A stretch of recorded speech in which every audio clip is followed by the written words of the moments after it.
네, 104페이지 아래에 보시면 3번 해서 사인의 공법행위에 뭐 하자 이렇게 나오죠. 사인의 공법행위 하자.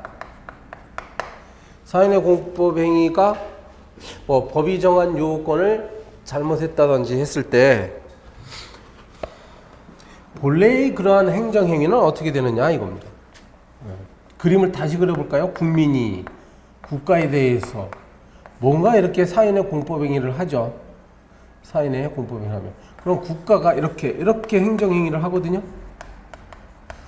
사실 행정행위를 우리 아직 진도로 안 나갔습니다. 이게 이 각종 뭐 인가나 허가 이따가 보는데요. 네, 이런 것이 행정행위인데 여기에 사인의 공법행위가 먼저 있었고 요것이 원인이 돼가지고 이런 걸 내줄 때 여기에 만약에 하자가 있죠. 그러면 이게 어떻게 되냐 그 문제입니다. 어떤 내용인가 아시면 되고요. 단순한 동기에 불과할 때는 아무런 영향을 주지 않지만 이것이 요건일 때는 그러니까 반드시 필요적 이게 필요하다 그럴 때는 이제 영향을 주겠죠. 그런 내용입니다. 그리고요 이제 그 시험에서도 중요한 건 바로 여기 4번인데 사인의 공법행위로서의 신고 이렇게 돼 있어요. 사인의 공법행위로서의 신고. 요 신고야말로 우리 국민들이 아주 자주 하는 것이기 때문에 중요하게 다뤄집니다. 평생토록 신고는 굉장히 많이 하고 삽니다, 여러분. 신고를 한 번도 안 하고 산 분은 없을 거예요. 신고입니다. 근데 여기 이제 종류. 예, 종류. 여기에는 자체 완성적 신고다. 또는 자기 완결적 신고. 이렇게 부르고 행위 요건적 신고가 있고 또는 행정 요건적 신고라고 부르죠. 요거는 신고서가 보세요. 신고서가 행정청에 도달하면 이것은 법적인 신고 의무를 다한 것으로 간주가 됩니다. 아시겠어요? 네. 신고서를 내가 작성해서 물론 신고서 내용이 적법해야 돼요. 거기다 뭐 허위를 기재한다거나 아니면 꼭 적으라고 한 난에다가 막 적지를 않다거나 이런 것은 안 되죠. 그러니까 흠결 없이 신고서를 접수시키면 이거는 이제 법적 의무를 이행한 것이니까 바로 법적인 효력이 발생하는 거지요. 그 다음에 행위 요건이라고 그랬어. 그러니까 이 신고라는 것은 행정행위의 요건에 불과한 것이기 때문에 신고만으로는 안 됩니다. 신고 플러스 이른바 행정청의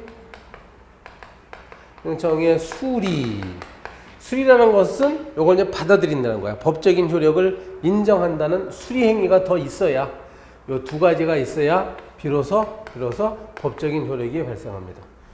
자, 차이점은 여기에 있죠. 이건 도달시킨 걸 하면 되고 이거는 도달한 것 같고 안 돼요. 이게 도달이고 수리 행위가 있어야죠. 네. 예, 수리 행위는 이거는 별도의 또 행정 행위입니다. 이런 행정 행위가 있어야만 효력이 발생합니다. 일단 여러분 예를 들어보면 뭐 당구장 영업 허가, 당구장 영업 신고 같은 것은요, 자체 완성 신고에 속한다고 그래요. 그래서 물론 시설은 갖추죠. 당구장 요건, 법이 정한 요건에 맞춰서 시설을 갖춘 다음에 이제 구청 체육과에다가 이제 신고서를 접수시키면 당구 영업을 할 수가 있습니다. 근데 이런 경우 골프장 같은 경우는 골프장 영업 신고는 뭐 신고서만 툭 던져놓고 하면 안 돼요.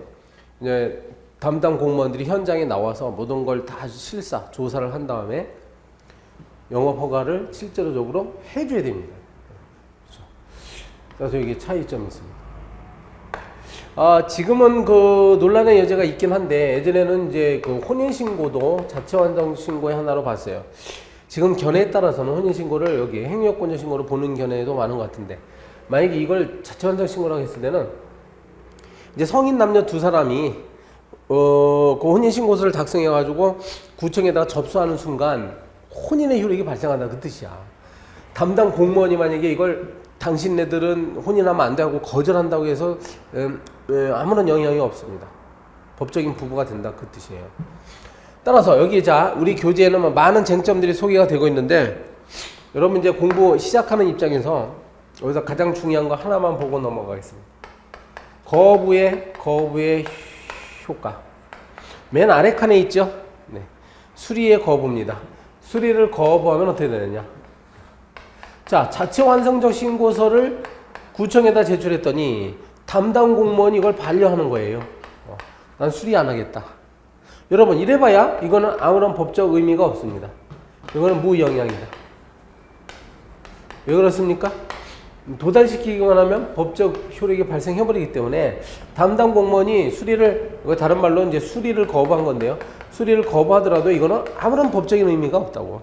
즉, 무영향. 이거는 일단 뭐라고요? 자체 완성 신고로서 법적인 효력이 발생해버립니다. 그 다음에 행위요건적 신고인 경우는 이거는 수리라는 행위가 필요하기 때문에 만약에 수리를 거부하죠. 반려를 했다. 수리를 거부했다. 이것은 거부 처분이라는 것으로 봐요.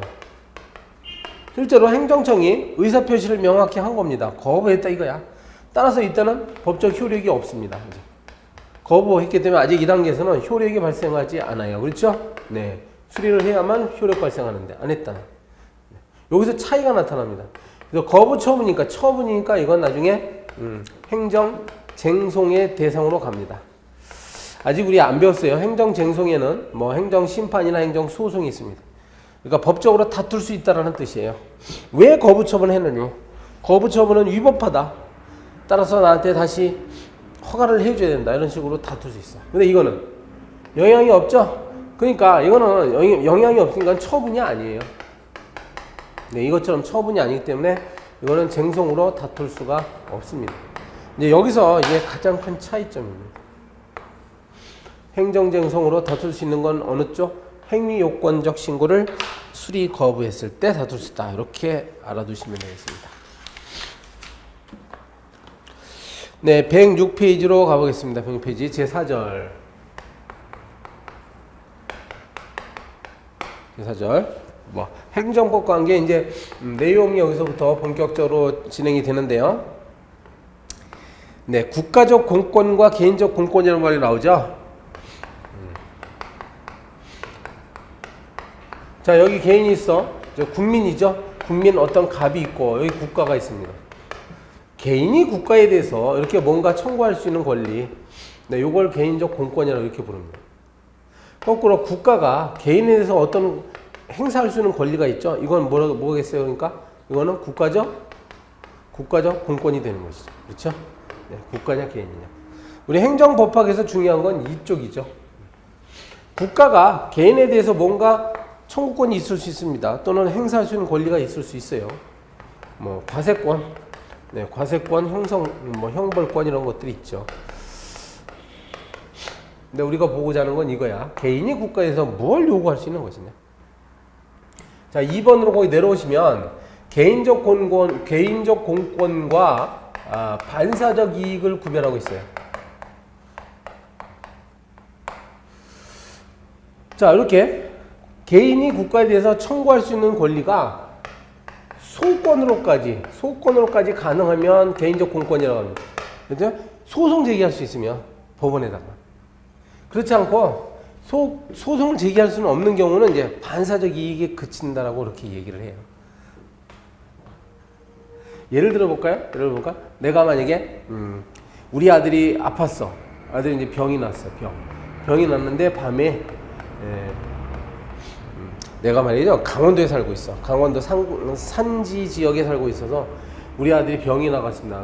그래서 야간에 이제 병원에 가려고 하는데 아니 도대체 응급실이 마련돼 있지 않은 거야. 그러니까 강원도에 있는 병원에는 당직 의사도 없어. 응급실에 당직 의사도 없어. 그럴 때 나는 국가를 상대로 손해배상 청구할 수 있을까요? 즉 소송 제기할 수 있냐면. 이렇게 상간 오지 지역까지 병원을 국가가 만들어 놓으면 참 고마운 일이죠. 그지? 고마운 일이고, 그렇게 되면 감사히 이걸 공공 서비스를 누릴 수 있는데, 만약에 설치하지 못했다. 그러면 할 수 없는 거예요. 그죠?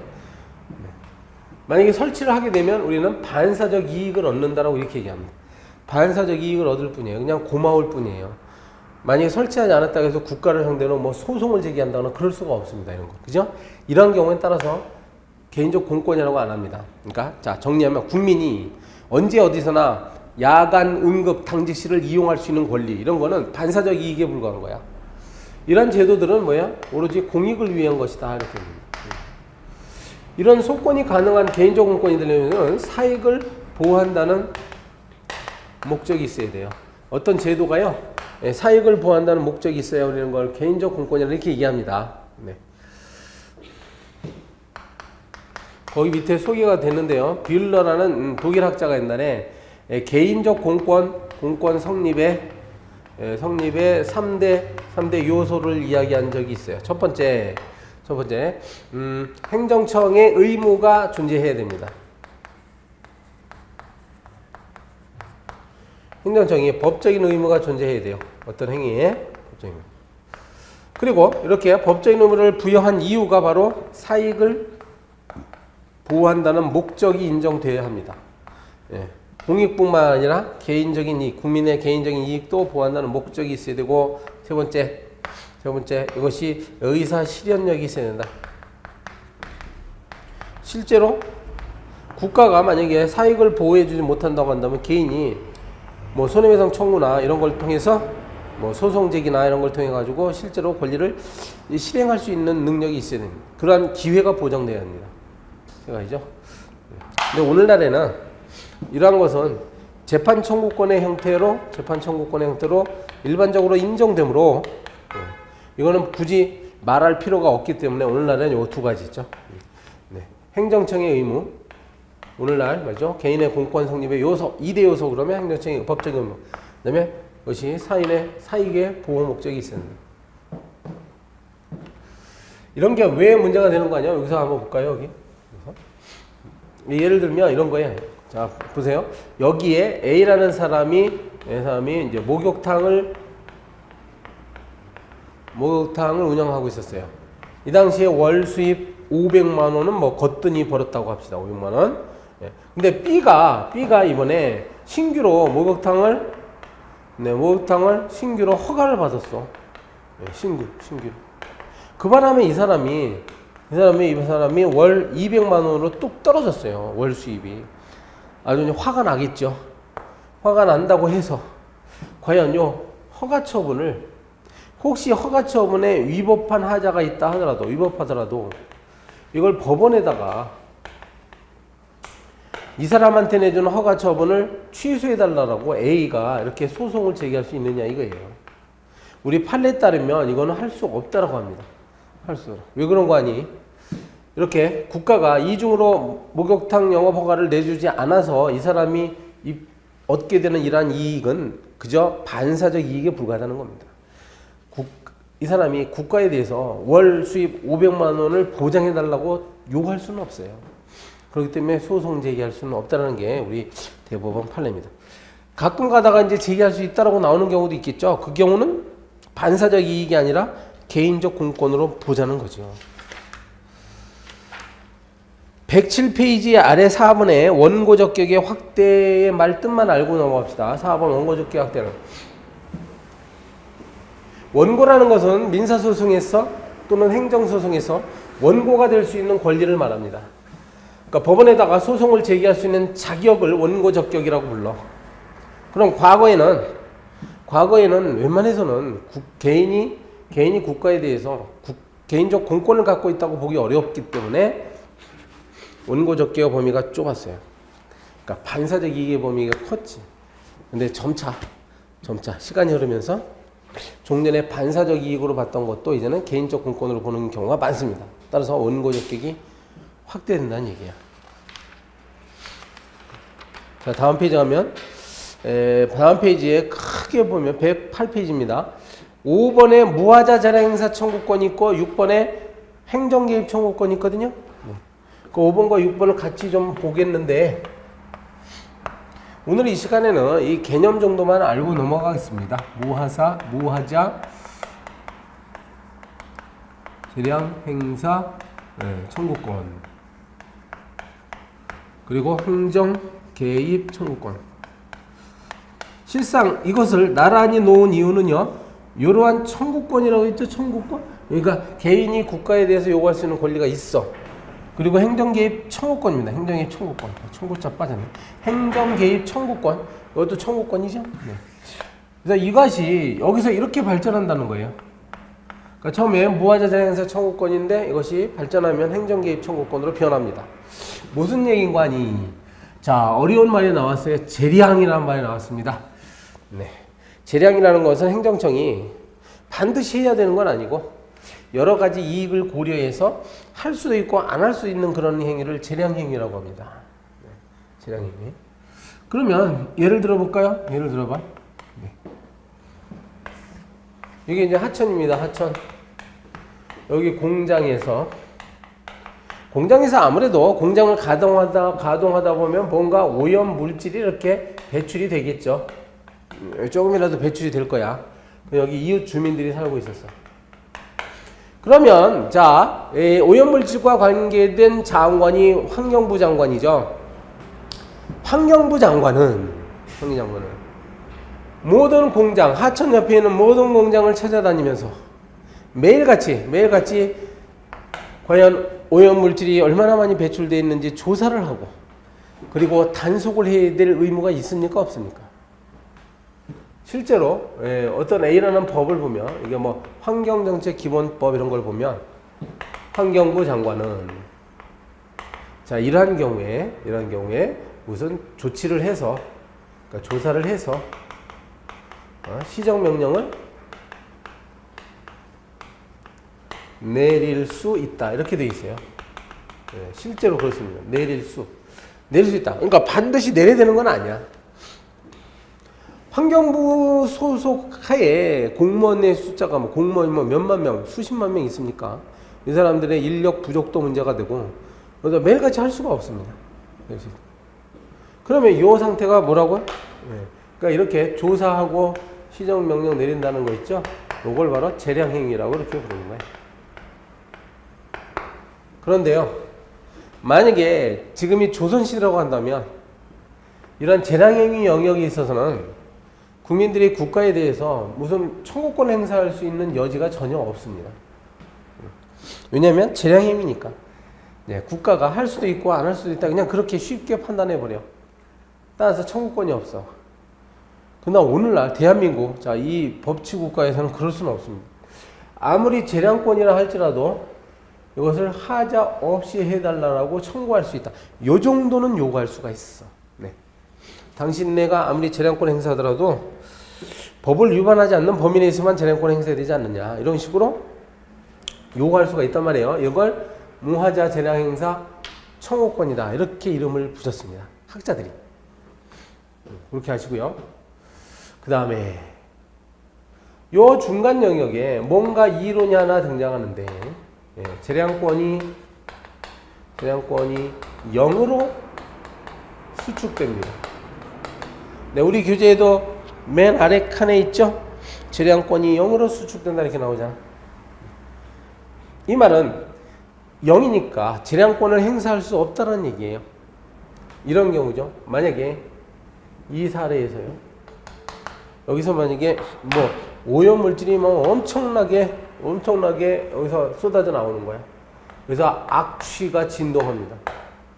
그리고 너무 막 폐기물도 나오고 해가지고 이 주민들이 막 그냥 호흡을 곤란할 정도로 이런 상황이 벌어졌다고 합시다. 네. 만약에 이런 상황이라면 주민들이 이제 환경부 장관한테 이야기를 하겠죠. 그러면 이 상태에서는 환경부 장관은 국민들의 생명과 신체를 보호해야 될 의무가 발생하므로 야, 나는 재량행위이기 때문에 내가 단속 안 할 수도 있어. 또는 시정명령 내가 내리는 건 내가 마음대로 하는 거야. 이렇게 얘기할 수가 있어요, 없어요? 없죠. 네. 그래서 주민들의 신체나 생명, 재산과 같은 이러한 것들을 보호해줘야 될 그런 상황이라면 아무리 처음에 재량행위를 할지라도 이것은 재량권을 발동할 수가 없습니다. 0으로 수준된다. 즉 뭐라는 얘기야? 좀 어려운 말인데 기속행위로 바뀝니다. 이거는 반드시 해야 되는 거야. 이런 상황이라면 환경부 장관은요 반드시 시정명령 내려야 돼요. 그럼에도 불구하고 재량권 0으로 수축됨에도 불구하고 만약에 환경부 장관이 이걸 단속을 안 한다 그러면 주민들이 행정당국을 상대로 당신들은 개입하시오. 개입해야 됩니다라고 청구권을 행사할 수 있습니다. 자, 행정청이 우리에게 개입하시오라고 요구할 수 있는 권리, 이걸 행정개입 청구권이라고 이렇게 얘기해요. 좋습니다. 그 다음에 108페이지 아래로 올게요. 권리 의무 이전과 승계. 네, 108페이지 7번. 네, 행정법 관계에서 권리 의무는 이전되거나 승계될 수 있을까요? 이걸 뭐 자세히 할 필요는 없는데, 이거 민법에서 보면, 민법에서 보면 이전이나 승계가 될 수 있는 경우가 있습니다. 그런데 A가 어떤 권리를 갖고 있으면 B에게 이거 권리를 양도하면 되는 거예요. 그죠? 권리를 양도하면 됩니다. 예를 들어서 C라는 사람에게 A가 어떤 채권을 갖고 있죠. 요 C로부터 A가 뭐 돈을 5천만 원 받을 채권이 있다고 합시다. 네. 그럼 요 채권 자체를 B한테 양도할 수가 있어. 양도하게 되면 B가 이제 더 이상 A는 채권이 없지만 B가 이번에 C에게 채권을 갖게 되는 거죠. 그러면 B가 C에게 5천만 원을 달라, 이렇게 얘기할 수가 있어요. 보세요. 그럼 민법 영역에서는 권리가 이렇게 자유롭게 양도되지요. 승계, 민법에서 상속 같은 게 여기 승계에 해당하죠. 그러면 행정법 영역에도 권리가 이전되거나 승계됩니까? 안 됩니까? 이 문제인데, 사실 원칙적으로 행정법 관계는 개인 간의 관계하고 다르기 때문에 승계되거나 이전되는 게 자유롭지는 않습니다. 그러나 성질상 이전될 수도 있고 승계될 수도 있는 것들이 있을 수가 있어요. 우리 지방자치법에 보면 지방자치단체가 서로 이제 뭐 병합될 수도 있고 분할됐다가 합쳐질 수도 있고 막 그렇습니다. 관할구역이 이렇게 A구청이 있고 B구청이 있다. 이렇게 자치구가 이렇게 있을 때 A가 만약에 폐지가 돼서 이렇게 B에게 이제 합치가 될 수도 있죠. 합치. 그렇게 되면 당연히 A구청이 기존에 갖고 있었던 권리나 의무가 B구청으로 넘어가게 되죠. 이런 경우는 이전이 가능한 거예요. 그렇게 알면 되겠습니다. 자, 그 다음에 08번.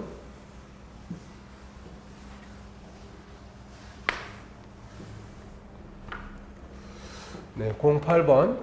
공법상 특별 권력관계. 예전에는 특별 권력관계라는 말을 많이 썼는데 좀 어감이 안 좋다 해서 요거 이제 특별 행정법 관계라고 부르는 학자들도 많이 있습니다. 똑같은 말이에요. 자, 개념을 먼저 아시면 여기가 행정 주체가 있죠. 이쪽에 이제 국민이 있다고 합시다. 국민. 자, 그러면 법률 관계가 행정 주체와 국민 간에 이렇게 있으면 이것은 일반 권력 관계라고 부릅니다. 알겠어요? 일반. 이거는 특별이죠. 네. 일반적인 권력 관계는 일반 국민과의 관계예요. 일반 국민과의. 이 안에서 권리와 의무가 발생하는 거예요. 어떤 것이 있겠어요? 예를 들면 이제 과세권이 또 나온다고 하니까. 행정주체인 국가는 국민에 대해서 세금을 부과할 수 있죠. 그래서 세금을 내시오, 납세하시오 라고 명령을 내릴 수가 있습니다. 일반 국민이 거꾸로 행정주체에 대해서 예를 들어서 뭐 국민 연금 청구권 같은 걸 행사할 수 있어요.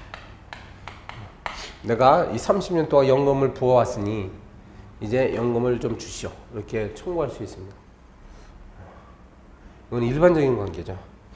보통 국민들이 하면 다 이게 해당되는 거야, 예외 없이. 근데 만일 여기 이제 공무원,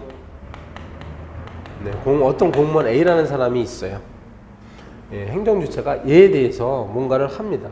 이거를 특별 권력관계라고 불러요. 그러니까 특별 권력관계다. 그래서 이 행정주체가 일반 국민에게 내리지 않는 어떠한 행위를 이한테는 내릴 수가 있어요. 예를 들면 각종 직무명령을 하는 거죠.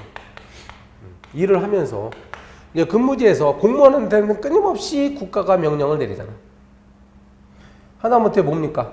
당신 이번 주말에 당직을 서시오. 그냥 당직 명령 내려. 또는 당신 다음 주 월요일 날 서울에 가서 서울에 파견 근무 나가시오. 파견 근무. 이런 명령을 내립니다. 이게 다 직무 명령이에요.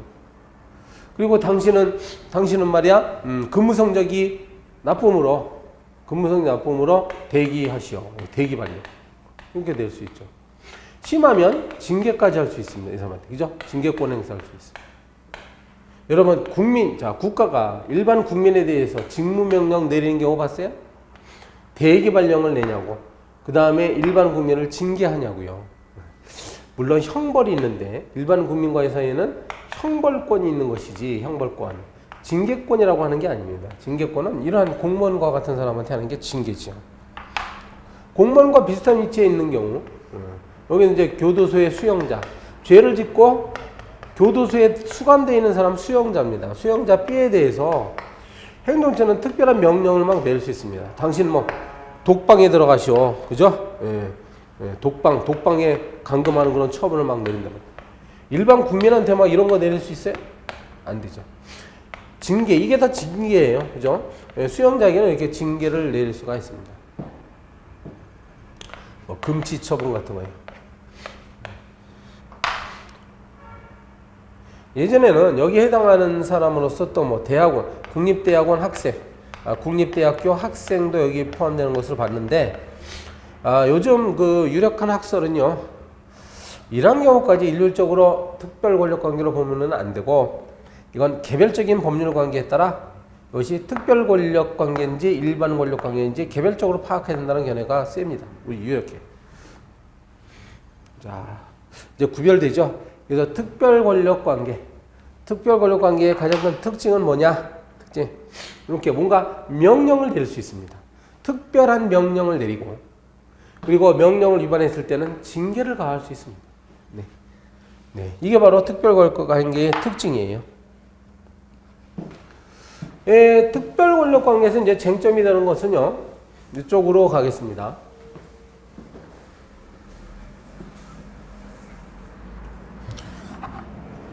종래에는 전통적인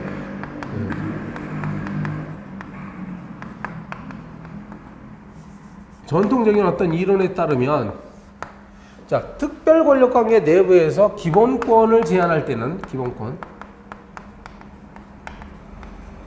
기본권을 제한한다는 거예요. 기본권이라는 것은 헌법에 규정된 국민의 기본적인 권리죠. 이런 걸 국가가 함부로 제한할 수 없는 것이 지금은 원칙인데, 옛날에는 이것이 법적 근거가 없어도 기본권을 제한할 수 있다고 봐.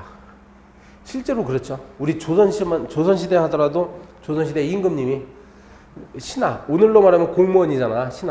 신하한테 어때요? 뭐 왕이 하는 말이 다 법이지. 그래서 너 내 말 안 들어? 그러면 그냥 바로 귀양 보내버립니다. 귀양 보내고 심하면 막 사약까지 내리잖아. 그래도 꼼짝없이 받아야 되는 거예요. 왕이 내리는 사약. 그래가지고 내가 억울합니다, 부당합니다 막 그러고, 그래서 소송 제기하고 그럽니까? 이게 조선시대 때는 법적 근거가 없어도 얼마든지 제한이 가능했어. 사법심사? 허용 안 됩니다. 이게 뭐예요? 재판. 왕이 그 신하한테 아무리 어떤 가혹한 그런 처벌을 가한다 하더라도 신하가 나 억울합니다, 나 정식으로 뭐 재판 받겠습니다. 재판 비슷한 게 있긴 있었죠. 우리 드라마 사극을 보면. 근데 그게 다 형식적인 거고, 근데 오늘날에 보면 그건 재판이 아니야. 사법심사가 아닙니다.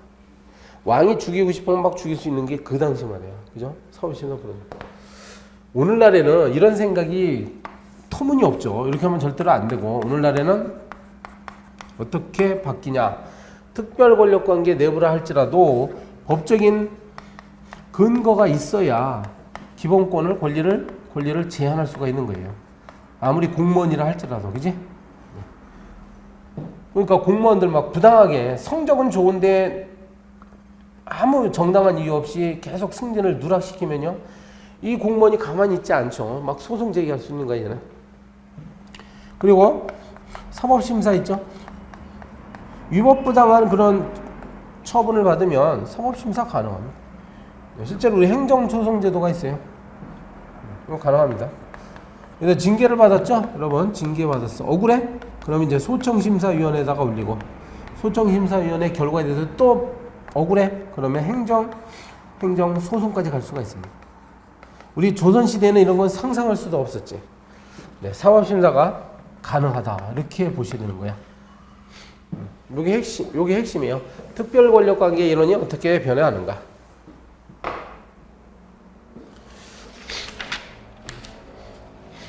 나머지는 여러분 읽어보시면 되겠습니다. 그 110페이지에 10번, 자 9번 해가지고 네 공법관계의 사법규정이 적용되느냐의 그런 논의가 있습니다. 공법관계는 행정법관계예요. 행정법성의 권리의무관계에는 행정법이 적용되는 게 원칙이겠죠. 행정법. 여러분이 다른 과목에서 배우는 민법이지. 민법은 원래 공법관계에 적용되는 게 아니라 사법관계에 적용됩니다. 그런데 여기에도 또 어떤 예외들이 있어. 쭉 보시는 거예요. 과연 사법관계에 적용되냐 안 되냐 이게 좀 논란이 있는 것들이 있습니다. 첫 번째 뭐 신의성실, 이른바 신의칙 또는 권리남용의지. 네, 여러분 이거는 민법 제2조에 있지 않습니까? 그죠? 배웠죠? 여러분 민법 제2조에 권리를 행사하거나 의무를 이행할 때 반드시 신의에 따라 성실히 하여야 된다. 이건 대원칙이기 때문에 당연히 적용됩니다. 네, 행정법 관계에서도 의무를 이행할 때 신의에 따라 성실히 해야 돼요. 권리를 행사할 때도 권리남용하면 안 됩니다. 그렇지? 신의칙 맞고. 자연인과 법인 개념이 민법에 나오거든요. 자연인은 이제 태어나서 출생해서 사망할 때까지 자연인이죠.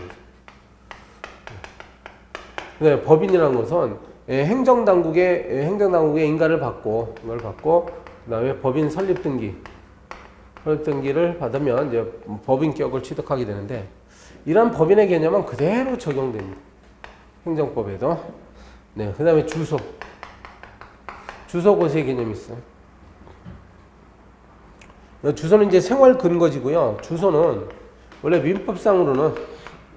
민법상으로는 여러분 복수주의입니다. 복수주의, 그다음에 실질주의. 실질적으로 생활에 근거가 되는 곳. 그것이 여러 개가 있다고 한다면 민법의 세계에서는 주소를 여러 개를 인정해 주는 거야. 네.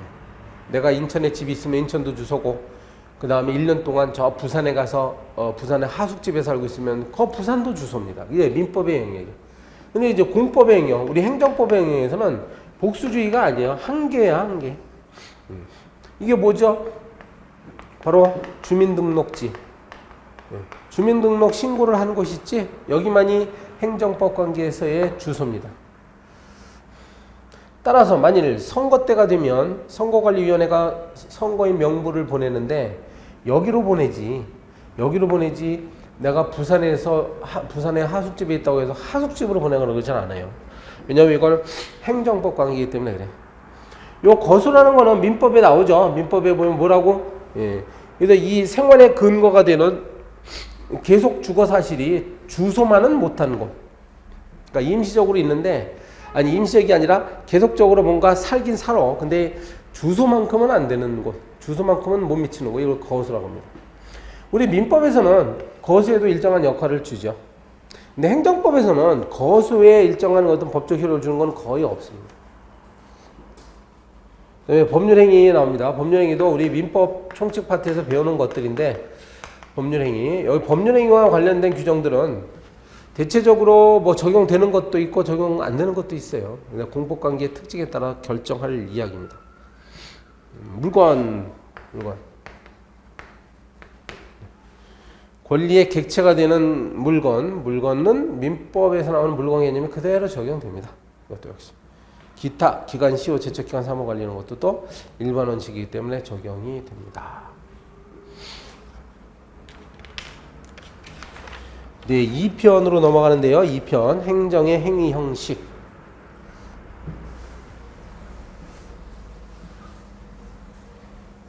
우리가 시간 관계상 이제 빨리빨리 좀 진행을 해야 될 필요가 있는 것 같아요. 2편 보시면 2편 행정의 행위 형식이라고 나오는데 일단 제목의 뜻은요. 국가가 국민에 대해서 어떤 이렇게 행정작용을 한단 말이에요. 요게 이제 행위죠. 국가는 자기 자신의 목적을 실현하기 위해서 국민에게 뭔가 끊임없이 행위를 하는데 그 형식은 다양한 형식을 통해서 한다. 다양한 형식. 뭐 한 가지 형식이 아니야. 여러 가지. 여러분 공부하시는 것도 여러 가지 방법을 통해서 하죠. 마찬가지로 국가도 다양한 형식을 통해서 합니다. 지금 제2편은 봐요. 바로 이런 다양한 형식을 공부하는 거예요. 네. 여기 크게 보면 제1장 있고 2장, 3장 이렇게 나오죠.